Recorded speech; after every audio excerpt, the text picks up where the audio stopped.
Hello everyone. आज अपन डिजिटलॉजी में पढ़ने वाले हैं। तो सबसे पहले मैं बता देता हूँ कि नोट्स कैसे बनाते हैं।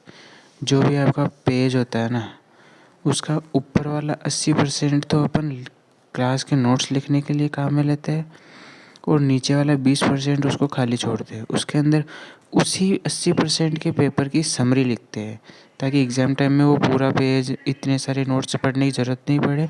और नीचे वाला इतना सा पार्ट, मतलब देखो मैं आपको बता देता हूँ, ये देखो ऐसे पार्ट छोड़ देंगे ना तो ये एग्ज़ाम में इजी रहेगा अपने लिए। ठीक है, अब अपन पढ़ते हैं डिजिटल लॉजिक की, स्टार्ट करते हैं। तो सबसे पहले सब कुछ भूल जाना, जितना मैं बता रहा हूँ उतना ही सोचना। ठीक है, सबसे पहले एक फ्लिप फ्लॉप है ना, एक फ्लिप फ्लॉप है, उसके ऊपर जेके फ्लिप फ्लॉप, उसको जेके फ्लिप फ्लॉप कहते हैं। एक फ्लिप फ्लॉप है, उसको जेके फ्लिप फ्लॉप कहते हैं। अब ये जेके की फुल फॉर्म क्या है? जेके एक साइंटिस्ट का नाम है जिसका नाम है जे किल्बे। जे किल्बे ने जेके फ्लिप फ्लॉप को बनाया। जे किल्बे ने 1958 में आईसी को बनाया था। सबसे पहले जे किल्बे ने ही आईसी को बनाया था। इसकी फुल फॉर्म इंटीग्रेटेड सर्किट होती है, इसीलिए जे किल्बे को फादर ऑफ आईसी भी कहा जाता है। ठीक है, सबसे पहले 1958 में इसने आईसी बनाया, उस पर एक एलिमेंट फैब्रिकेट किया, मतलब एक पत्थर का टुकड़ा लिया और उस पर एक एलिमेंट चिपका दिया। तो ठीक है, फिर इसका एक दोस्त भी था जिसका नाम है गॉर्डन ई मूरी। ये दोनों ये दोनों डिजिटल लॉजिक पे ही काम कर रहे थे। ये आईसी बनाना चाहते थे, दोनों ही आईसी बनाना चाहते थे, पर इससे नहीं बना और इससे बन गया। तो इससे बन गया तो इसने इसको अपने घर बुलाया और बताया कि देखो मैंने एक आईसी चिपका लिया, मैं कामयाब हो गया। अब ये गॉर्डन ई मूरे सोचे यार मैं भी यही काम कर रहा था, मैं तो फेल हो गया। फिर इसने सोचा कि चलो कोई बात नहीं, कोई गलती हो गई होगी, इस बार पूरी तैयारी से काम करते हैं। फिर दोनों लग गए काम पर। फिर वापस 1960 में दो एलिमेंट फैब्रिकेट कर दिए। किसने किया? जे किल्बे ने कर दिया दो एलिमेंट। ठीक है, जे किल्बे ने दो एलिमेंट 1960 में फैब्रिकेट कर दिया।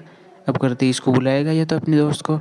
तो गॉर्डन ई मूरे को इस जे किल्बे ने वापस बुलाया कि आओ आओ देखो मैंने दो एलिमेंट फैब्रिकेट कर दिए। गॉर्डन ई मूरे सोचे यार ये गजब है, दो एलिमेंट कर दिए और मैंने एक भी नहीं करा, अभी तक आईसी भी नहीं बनाया मैंने। कोई बात नहीं। फिर इसने क्या करा, यार अब तो एक टीम बिठाते हैं। तो इसने एक इंजीनियर की टीम बिठाई। ठीक है, 1962 में इसने एक इंजीनियर की टीम बिठाई जिसके अंदर ये मतलब बहुत ज़ोरों शोरों से काम कर रहे थे। तभी उसी वक्त जे किल्बे ने चार एलिमेंट फैब्रिकेट कर दिए। जे किल्बे ने चार एलिमेंट उस एक ही पत्थर के टुकड़े पर चार एलिमेंट लगा दिए और ये सोचे यार क्या करूँ अब। फिर भी ये काम करता रहा करता रहा करता रहा। ठीक है, फिर जे किल्बे ने 1964 में फिर बुलाया कि देखो मैंने 8 एलिमेंट लगा दिए। गॉर्डन ई मूरे सोचे भाया ये मेरे बस का नहीं है, ये काम धाम छोड़ो, ये अपने बस का नहीं है। कितने साल हो गए अभी तक कुछ भी नहीं करा अपन ने, तो सबको छोड़ो और एक स्टेटमेंट ही दे देते हैं अपन। तो फिर 1964 में इसने 8 एलिमेंट इसको बुला के फेब्रिकेट कर दिए। फिर 1965 में गॉर्डन ई मूरे ने एक स्टेटमेंट दिया। उस स्टेटमेंट को मूरीज लॉ कहते हैं और मूरीज लॉ इतना फेमस हुआ, इतना अच्छा था कि उसके लिए इसको नोबेल प्राइज़ भी मिला, नोबेल प्राइज़ भी मिला। ठीक है, और इसने जो टीम बिठाई थी वो आज के टाइम में इंटेल है। ठीक है, इतना समझ में आया? तो आगे बढ़ते हैं और अपन मूरीज लॉ देखते हैं कि मूरीज लॉ क्या था।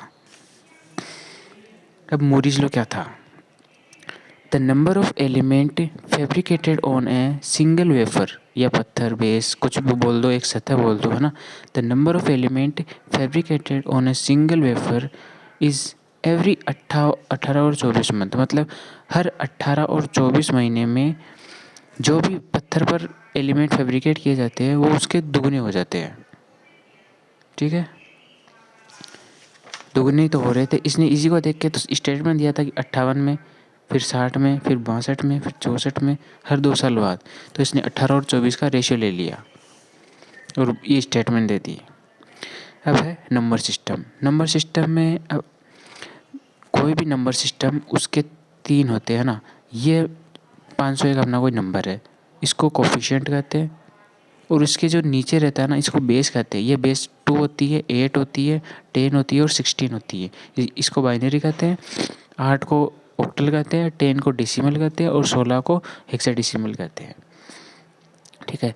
अब ये एक है ना, एक का मतलब 2 की पावर 0, 0 मतलब 2 की पावर 1, 5 मतलब 2 की पावर 2, ऐसे ऐसे आगे चलता जाता है। देखो 2 की पावर 0 1, 2 की पावर 1 2, 2 की पावर 2 4, 2 की पावर 3 8, 2 की पावर इंक्रीज होती जाती है। उसी नंबर उसी ऑर्डर में ये इंक्रीज होते जाते हैं।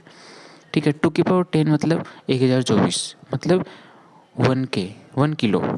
इसको अपन 1 किलो कहते हैं, 2 की पावर 10 को 1 किलो कहते हैं। ठीक है। अब इधर ये बहुत इंपॉर्टेंट है। मत एक बिट मतलब या तो 0 हो सकता है या 1 हो सकता है। और एक DIT, एक डिट मतलब 2 बिट, 0 और 1। ये आगे वाले दो बिट है ना, ये 2 बिट मिलके एक डिट बनते हैं। 2 बिट मिलके एक डिट बनते हैं।